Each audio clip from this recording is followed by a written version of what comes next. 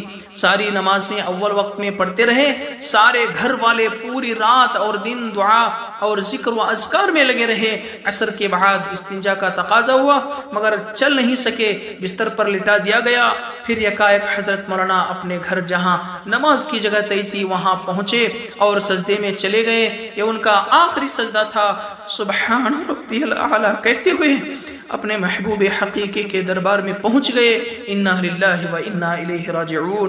اب ہمیشہ کے لیے وہ ہم سے چھوٹ گیا، وائے ناکامی ہمارا قافلہ اب لٹ گیا۔ مولانا رحمۃ اللہ علیہ کی جسد خاک کی سے متعلق مشورہ۔ مولانا رحمۃ اللہ علیہ کے انتقال کے وقت جماعت کے ذمہ دار جناب فاروق صاحب سفر پر تھے، ان کے آنے کا انتظار کیا گیا۔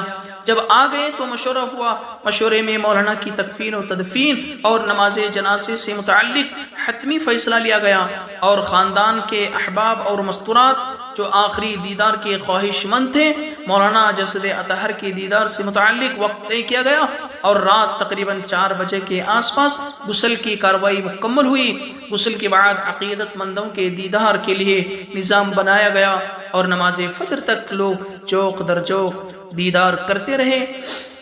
پھر نماز فجر کی اذان ہوئی اور لوگ نماز کی تیاری میں مشغول ہو گئے۔ کچھ ساتھیوں نے اول وقت میں نماز ادا کر کے مولانا کے جسد خاکی کو ایمبولینس میں رکھ دیا اگر وہ اس وقت ایک کام نہ کر سکتے تو پھر بعد میں بڑی دشواریوں کا سامنا کرنا پڑتا تھا۔ یہ ان ساتھیوں کی کمال دانشمندی تھی کہ اتنے بڑے ہجوم کو قابو میں رکھنے کی ایک بہترین تدبیر کی گئی۔ نماز سے فارغ ہو کر حضرت مولانا اکبر شریف صاحب دامت برکاتہم نے حضرت مولانا کی زندگی کے مختلف مراحل پر بصیرت افروز خطاب فرماتے رہے۔